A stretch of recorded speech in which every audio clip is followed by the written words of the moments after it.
पहले तो ये आपको स्वीकार करना चाहिए, दो अलग विषय हैं। सिंदूर ऑपरेशन में फौज के साहस का, फौज की बहादुरी का, फौज के पराक्रम का उनको हम बधाई देते हैं कि जिन परिस्थितियों में उन्होंने मुकाबला किया, और उन्हें अगर और मौका मिलता तो हो सकता था पीओके भी वो ले लेते। जहाँ तक पहलगांव का सवाल है, जब चर्चा पहलगांव पर होगी, उससे पहले भी ये घटना हुई है, आखिरकार उसकी भी जानकारी अभी जनता को नहीं मिली है। और आप तो जागरूक लोग हैं, पहलगांव में क्या हुआ और उससे पहले जो हमारे जवान शहीद हुए थे उसकी भी जानकारी और सच्चाई अभी तक नहीं मिली है। तो आखिरकार आतंकवाद और आतंकवादी घटनाएं बार बार क्यों हो रही बीजेपी की सरकार में, सवाल तो यही है। और फिर अगर घटना पहलगांव की हुई तो जो टेररिस्ट थे वो आसमान खा गया, उन्हें क्या जमीन खा गई, और इसको आखिरकार वो टेररिस्ट कहाँ हैं, उनको पकड़ना, उनके बारे में जानकारी होना, इस सरकार को जवाब देना है कि सरकार इस पे जवाब दे सकती है। लेकिन पी चिदम्बरम का जिस तरह का बयान आया है कि इस बात के क्या सबूत हैं कि वो आतंकवादी जो पहलगाम हमला हुआ था वो पाकिस्तान से आए थे? इस पे सरकार ही जवाब दे सकती है, और कांग्रेस भी दिल्ली की सरकार में रही है तो वो पूछ सकते हैं, उनके स्रोत होंगे, उनकी जानकारी होगी। और एक सवाल सर, उत्तर प्रदेश के जो मुख्यमंत्री हैं, सबसे ज्यादा दिनों तक मुख्यमंत्री रहने का उन्होंने रिकॉर्ड कायम किया है। ये कोई रिकॉर्ड होता है?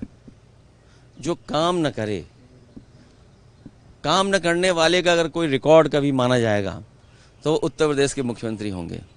और दूसरे का काम अपना काम बनाना, और डबल इंजन की सरकार। सोचिए, अभी तो दिल्ली वालों को ही नहीं पता है कि वो अंदर ही अंदर सुरंग खोद रहे हैं।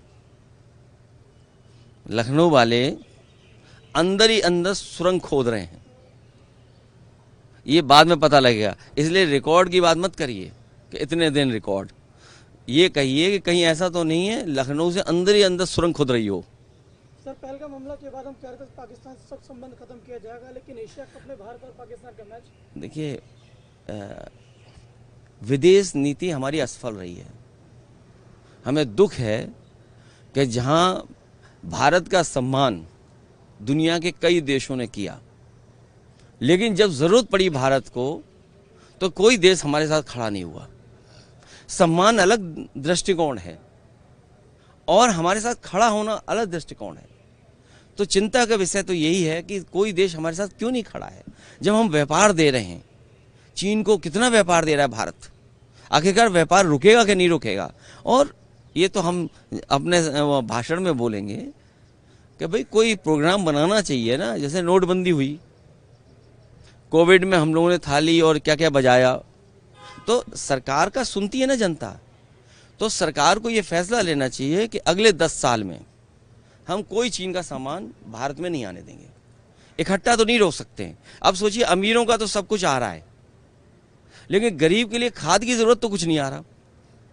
तो 10 साल में ये कार्यक्रम भारत सरकार को बनाना चाहिए, जैसे हम सब लोगों ने समर्थन दिया था भारत सरकार का। तो ये सरकार भारत की एक कार्यक्रम बनाए कि अगले 10 साल में हम लोग स्वदेशी अपनाएंगे और चीन का कोई सामान नहीं लेंगे।